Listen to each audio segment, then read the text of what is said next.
নমস্কার, দেখছেন কলকাতা টিভি। আমি সুদীপ্ত রয়েছি আপনাদের সঙ্গে। শুরু করছি সংবাদ সারাদিন। প্রথমে আজ যে খবরের দিকে নজর রাখতে হচ্ছে, আজ সংসদের যৌথ অধিবেশন। রাষ্ট্রপতি দ্রৌপদী মুর্মু তিনি আজকে ভাষণ দেবেন সংসদে। আজ থেকে শুরু হচ্ছে যৌথ অধিবেশন। নিম্নকক্ষ লোকসভা এবং উচ্চকক্ষ রাজ্যসভার এই যৌথ অধিবেশন শুরু হবে আজ থেকে। আপনারা জানেন যে 24শে জুন শুরু হয়েছে নিম্নকক্ষ অর্থাৎ লোকসভার যে অধিবেশন। আজ থেকে শুরু হচ্ছে যৌথ অধিবেশন অর্থাৎ রাজ্যসভা এবং লোকসভার অধিবেশন। সংসদ ভবনের সেই ছবি আপনাদের সরাসরি দেখাচ্ছি।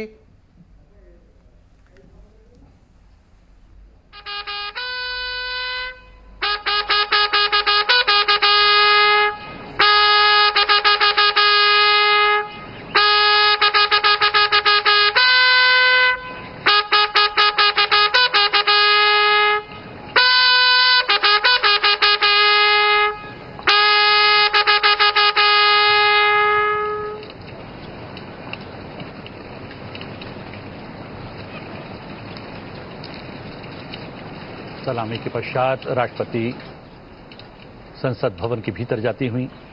उपराष्ट्रपति जगदीप धनखड़, प्रधानमंत्री नरेंद्र मोदी, लोकसभा अध्यक्ष ओम बिरला, संसदीय कार्य मंत्री किरेन रिजिजू साथ में उपस्थित। और ये ऐतिहासिक सेंगोल,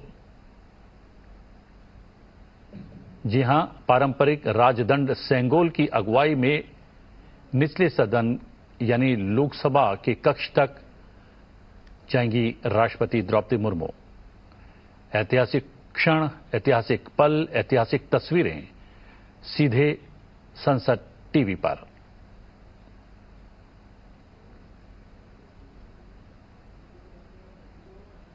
जी हां, पारंपरिक राजदंड सेंगोल की अगुवाई में निचले सदन के कक्ष तक बढ़ती हुई राष्ट्रपति द्रौपदी मुर्मू, साथ में उपराष्ट्रपति जगदीप धनखड़, लोकसभा अध्यक्ष ओम बिरला, प्रधानमंत्री नरेंद्र मोदी, दोनों सदनों के महासचिव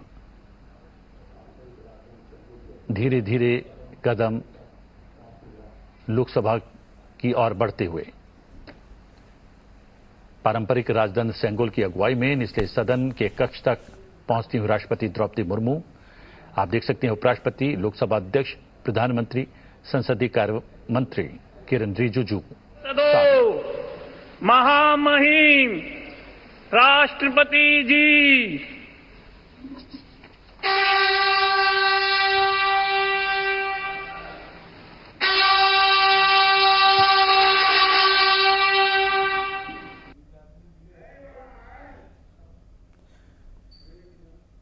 রাষ্ট্রপতি দ্রৌপদী মুর্মু তিনি আজকে সংসদে ঢুকছেন।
माननीय सदस्यगण, मैं 18वें लोकसभा के सभी नवनिर्वाचित सदस्यों को बहुत बहुत बधाई और शुभकामनाएं देती हूँ। आप सभी यहाँ देश के मतदाताओं का विश्वास जीतकर आए हैं। देश सेवा और जन सेवा का ये सौभाग्य बहुत कम लोगों को मिलता है। मुझे पूरा विश्वास है आप राष्ट्र प्रथम की भावना के साथ अपना दायित्व निभाएंगे, 140 करोड़ देशवासियों की आकांक्षाओं की पूर्ति का माध्यम बनेंगे। मैं श्री ओम बिरला जी को लोकसभा के अध्यक्ष की गौरवपूर्ण भूमिका के निर्वहन के लिए शुभकामनाएं देती हूँ। उनके पास सार्वजनिक जीवन का बहुत व्यापक अनुभव है। मुझे विश्वास है कि वे लोकतांत्रिक परंपराओं को अपने कौशल से नई ऊंचाई से देने में सफल होंगे। माननीय सदस्यगण, मैं आज कोटि कोटि देशवासियों को की तरफ से भारत के चुनाव आयोग का भी आभार व्यक्त करती हूँ। ये दुनिया का सबसे बड़ा चुनाव था। करीब 64 करोड़ मतदाताओं ने उत्साह और उमंग के साथ अपना कर्तव्य निभाया है। इस बार भी महिलाओं ने बढ़ चढ़कर मतदान में हिस्सा लिया है। इस चुनाव की बहुत सुखद तस्वीर जम्मू कश्मीर में भी सामने आए हैं। कश्मीर घाटी में वोटिंग के अनेक दशकों के रिकॉर्ड टूटे हैं। बीते 4 दशकों में कश्मीर में हमने बंद और हड़ताल के बीच कम मतदान का दौर ही देखा था। भारत के दुश्मन इसको वैश्विक मंचों पर जम्मू कश्मीर की राय के रूप में दुष्प्रचारित करते रहे, लेकिन इस बार कश्मीर घाटी ने देश और दुनिया में ऐसे हार ताकत को करारा जवाब दिया है।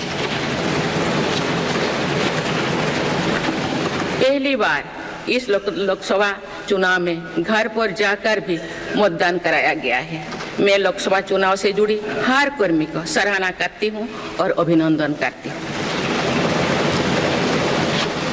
माननीय सदस्यगण, 2024 के लोकसभा चुनाव की चर्चा आज पूरी दुनिया में हो रही है। दुनिया देख रही है कि भारत के लोगों में लगातार तीसरी बार स्थिर और स्पष्ट बहुमत की सरकार बनाई है।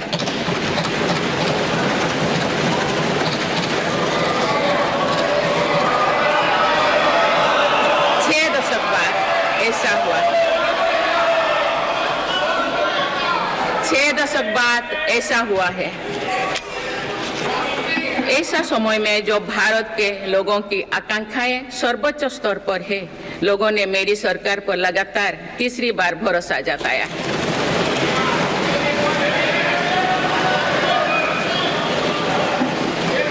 भारत के लोगों को ये पूर्ण विश्वास है कि उनकी आकांक्षाएं सिर्फ मेरी सरकार ही पूरा कर सकती है।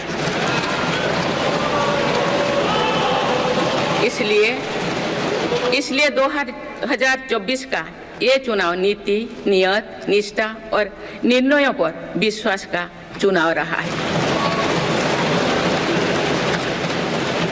मजबूत और निर्णायक सरकार में विश्वास, सुशासन, स्थिरता और निरंतरता में विश्वास, ईमानदारी और कड़ी मेहनत में विश्वास, सुरक्षा और समृद्धि में विश्वास, सरकार की गारंटी और डिलीवरी पर विश्वास, विकसित भारत के संकल्प में विश्वास। मेरी सरकार ने 10 वर्षों से सेवा और सुशासन का जो मिशन चलाया है, ये उस पर मुहर है। ये जनादेश है कि भारत की विकसित बनाने का काम बिना रुके चलता रहे और भारत अपने लक्ष्यों की प्राप्ति करते रहे। माननीय सदस्यगण, 18वीं लोकसभा कई मायनों में एक ऐतिहासिक लोकसभा है। ये लोकसभा अमृतकाल के शुरुआती वर्षों में गठित हुई है। ये लोकसभा देश के संविधान को अपनाने के 75वें वर्षों की भी साक्षी बनेगी। मुझे विश्वास है कि इस लोकसभा में जन कल्याण के फसलों का नवीन अध्याय लिखा जाएगा। आगामी सत्रों में मेरी सरकार अपने इस कार्यकाल का पहला बजट पेश करने जा रही है। ये बजट सरकार की दूरगामी नीतियों और फ्यूचरिस्टिक विजन का एक प्रभावी दस्तावेज होगा। इस बजट में बड़े आर्थिक और सामाजिक निर्णयों के साथ ही अनेक ऐतिहासिक कदम भी देखने को मिलेंगे। भारत के तेज विकास की जन आकांक्षाओं का पूरा करने के लिए रिफॉर्म्स की गति अब और तेज की जाएगी। मेरी सरकार का मत है कि दुनिया भर में निवेशकों को आकर्षित करने के लिए राज्यों में स्वस्थ स्पर्धा हो। यही कॉम्पिटिटिव कोऑपरेटिव फेडरलिज्म की सच्ची स्पिरिट है। राज्यों के विकास से देश का विकास, इसी भावना के साथ हम आगे बढ़ते रहेंगे।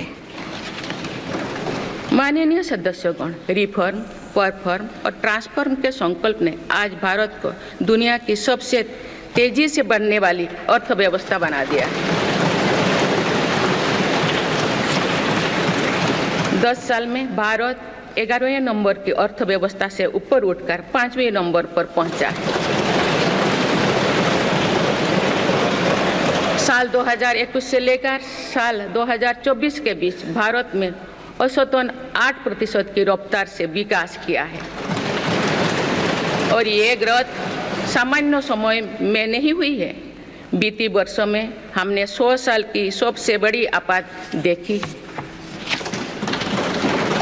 वैश्विक महामारी के कालखंड और विश्व के अलग अलग कोने में चल रही संघर्षों के बावजूद भारत ने ये विकास दर हासिल की है। ये बीते 10 साल के रिफॉर्म्स और राष्ट्रहित में के लिए किए गए फैसला के कारण संभव है। आज भारत अकेले ही दुनिया की ग्रोथ में 15% का योगदान दे रही है। अब मेरी सरकार भारत को विश्व की 3रे नंबर की इकोनॉमी बनाने में जुटी हुई है। इस लक्ष्य की प्राप्ति विकसित भारत की नींव को भी मजबूत करने में के काम करेगी। माननीय सदस्यगण, मेरी सरकार अर्थव्यवस्था के 3 स्तंभ मैन्युफैक्चरिंग, सर्विसेज और एग्रीकल्चर को बराबर महत्व दे रही है। PLI स्कीम्स और ईज ऑफ डूइंग बिजनेस से बड़े पैमाने पर निवेश और रोजगार के अवसर बढ़ रही है। पारंपरिक सेक्टर्स के साथ साथ सनराइज सेक्टर्स को भी मिशन मोड पर बढ़ावा दिया जा रहा है। चाहे सेमीकंडक्टर हो या सोलर हो, चाहे इलेक्ट्रिक व्हीकल हो या इलेक्ट्रॉनिक्स गुड्स हो, चाहे ग्रीन हाइड्रोजन हो या बैटरीज हो, चाहे एयरक्राफ्ट कैरियर्स हो या फाइटर जेट्स हो, भारत इन सब सेक्टर्स में अपना विस्तार कर रहा है।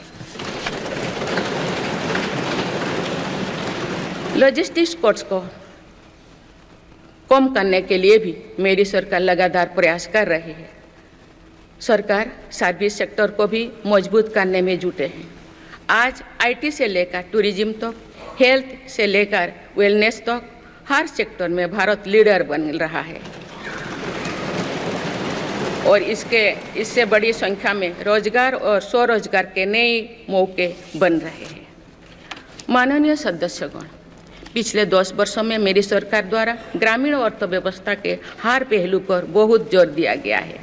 गांव में कृषि आधारित उद्योगों, डेयरी और फिशरीज आधारित उद्योगों का विस्तार किया जा रहा है। इसमें भी सहकारिता को प्राथमिकता दी गई है। सरकार किसानों उत्पाद संघ, FPO और FACTS जैसे सरकारी संगठनों का एक बड़ा नेटवर्क बना रही है। छोटे किसानों की बड़ी समस्या भंडारण से जुड़े होती है, इसलिए मेरी सरकार ने सहकारिता क्षेत्र में दुनिया की सबसे बड़ी भंडारण योजना पर काम शुरू कर चुकी है। किसान अपने छोटे खर्चे पूरे करने के लिए इसके लिए PM किसान सम्मान निधि के तहत उन्हें 3,20,000 करोड़ रुपये से ज़्यादा राशि दे सकते हैं। मेरी सरकार के नए कार्यकाल के शुरुआत दिनों से ही किसानों को 20,000 करोड़ रुपया से अधिक की राशि ट्रांसफर की जा चुकी है। सरकार ने खरीफ फसलों के लिए एमएसपी में भी रिकॉर्ड वृद्धि की है। माननीय सदस्यगण, आज का भारत अपनी वर्तमान जरूरतों को ध्यान में रखते हुए अपनी कृषि व्यवस्था में बदलाव कर रहा है। हम ज़्यादा से ज़्यादा आत्मनिर्भर हो और ज़्यादा से ज़्यादा निर्यात से किसानों की आमदनी बढ़े, इस सोच के साथ नीतियाँ बनाई गई है, निर्णय लिए गए हैं। जैसे भारत दलहन और तिलहन में दूसरे देशों पर निर्भरता कम करने के लिए देश के किसानों को हर संभव मदद दे रहे हैं। ग्लोबल मार्केट में किस तरह के फूड प्रोडक्ट की डिमांड ज़्यादा है, इसके आधार पर नई रणनीति बनाई जा रही है। आजकल ऑर्गेनिक उत्पादों को लेकर दुनिया में डिमांड तेजी से बढ़ रही है। भारत के किसानों के पास इस डिमांड को पूरा करने के पूरा भरपूर क्षमता है। इसलिए सरकार प्राकृतिक खेती और इससे जुड़ी उत्पादों की सप्लाई चेन को सशक्त कर रही है। ऐसे प्रयासों से किसानों का खेती पर होने वाला खर्च भी कम होगा और उनकी आय भी और बढ़ेगी। माननीय सदस्यगण, आज का भारत दुनिया की चुनौतियां बढ़ाने के लिए नहीं बल्कि दुनिया को समाधान देने के लिए माना जाता है। विश्व बंधु के तौर पर भारत ने अनेक वैश्विक समस्याओं के समाधान को लेकर पहल की है। जलवायु परिवर्तन से लेकर खाद्य सुरक्षा तक, पोषण से लेकर सस्टेनेबल एग्रीकल्चर तक हम अनेक समाधान दे रहे हैं। हमारे मोटे अनाज श्री अन्न की पहुंच सुपर फूड के तौर पर दुनिया के कोने कोने में हो, इसके लिए भी अभियान चल रहा है। भारत की पहल पर पूरी दुनिया ने वर्ष 2023 में इंटरनेशनल मिलेट्स ईयर मनाया है। आपने देखा है, हाल ही में पूरी दुनिया ने अंतर्राष्ट्रीय योग दिवस भी मनाया है। भारत की इस महान परंपरा की प्रतिष्ठा विश्व में लगातार बढ़ रही है। योग और आयुष को बढ़ावा देकर भारत एक स्वस्थ विश्व के निर्माण में मदद कर रही है। मेरी सरकार ने रिन्यूएबल एनर्जी की क्षमता भी कई गुना बढ़ाई है। हम जलवायु से जुड़े लक्ष्यों को निर्धारित समय से पहले प्राप्त करने की दिशा दिखा रहा है। नेट जीरो के लिए आज भारत के प्रयास कई दूसरे देशों को प्रेरित कर रहे हैं। इंटरनेशनल सोलर अलायंस जैसे पहल पर आज रिकॉर्ड संख्या में दुनिया के देश हमारे साथ जुड़े हैं। माननीय सदस्यगण, आने वाला समय ग्रीन एरा यानी हरित युग का है। मेरी सरकार इसके लिए भी हर जरूरी कदम उठा रही है। हम हरित उद्योगों पर निवेश बढ़ा रहे हैं, जिससे ग्रीन जॉब्स भी बढ़े हैं। ग्रीन एनर्जी हो या फिर ग्रीन मोबिलिटी, हर मोर्चे पर हम बड़े लक्ष्यों के साथ काम कर रहे हैं। मेरी सरकार अपने शहरों को दुनिया के बेहतरीन लिविंग स्पेस बनाने के लिए भी प्रतिबद्ध है। प्रदूषण से मुक्त, साफ सुथरे और सुविधा युक्त शहरों में रहना भारत के नागरिकों का हक है। विशेष रूप से छोटी शहरें और कस्बे में बीते 10 वर्षों से अभूतपूर्व निवेश किया गया है। भारत में आज दुनिया का तीसरे सबसे बड़ा डोमेस्टिक एविएशन मार्केट है। अप्रैल 2014 में भारत में सिर्फ 209 एयरलाइन रूट्स थे। अप्रैल 2024 में इनकी संख्या बढ़कर 605 हो गया है। हवाई यात्रा में हो रहे इस विस्तार का सीधा लाभ टियर 2, टियर 3 शहरों को हो रहा है। 10 वर्षों में देश के 21 शहरों तक मेट्रो सुविधाएं पहुंची है। वंदे मेट्रो जैसे कई योजनाएं पर काम चल रही है। भारत का पब्लिक ट्रांसपोर्ट दुनिया में बेहतरीन हो, इस लक्ष्य के साथ मेरी सरकार काम कर रही है। माननीय सदस्यगण, मेरा सरकार इन आधुनिक मापदंड पर काम कर रही है, जिससे भारत विकसित देश के सामने बराबरी से खड़े हो सके। इंफ्रास्ट्रक्चर का विकास इस दिशा में बदलते भारत की नई तस्वीर के रूप में उभारा है। मेरी सरकार ने 10 वर्षों में पीएम ग्रामीण सड़क योजना के तहत गांव में 3,80,000 किलोमीटर से ज़्यादा सड़कें बनाई। आज भारत में नेशनल हाईवेज और एक्सप्रेसवेज का जाल बिछ रहा है। नेशनल हाईवेज बनाने की गति में भी 2 गुनी से अधिक की वृद्धि हुई है। अहमदाबाद मुंबई के बीच हाई स्पीड रेल इकोसिस्टम का निर्माण कार्य भी तेजी से आगे बढ़ रहा है। मेरी सरकार ने उत्तर, दक्षिण और पूर्वी भारत के बुलेट ट्रेन कॉरिडोर्स के लिए फिजिबिलिटी स्टडीज शुरू करने का फैसला किया है। पहली बार देश में अंतर्देशीय जलमार्गों के विकास पर इतने व्यापक रूप से काम शुरू हुआ है। इसका बड़ा लाभ नॉर्थ ईस्ट को होगा। मेरी सरकार ने नॉर्थ ईस्ट के विकास के लिए 10 वर्षों में आवंटन में 4 गुना से अधिक की वृद्धि की है। सरकार इस क्षेत्र को एक्ट ईस्ट पॉलिसी के तहत स्ट्रेटेजिक गेटवेज बनाने के लिए काम कर रही है। नॉर्थ ईस्ट में हर तरह की कनेक्टिविटी का बढ़ाया जा रहा है। शिक्षा, स्वास्थ्य, पर्यटन, रोजगार, हर क्षेत्र में विकास कार्यों को आगे बढ़ाया जा रहा है। असम में 27,000 करोड़ रुपया की लागत से सेमीकंडक्टर प्लांट बनाया जा रहा है। यानी north east made in India chips को भी सेंटर होने वाला है। मेरी सरकार नॉर्थ ईस्ट में स्थायी शांति के लिए निरंतर काम कर रही है। पिछले इस 10 वर्षों में अनेक पुराने विवादों को हल किया गया, अनेक अहम समझौते हुई है। नॉर्थ ईस्ट में अशांत क्षेत्रों में तेज विकास करके चरणबद्ध तरीके से अफवाह हटाने का काम भी जारी है।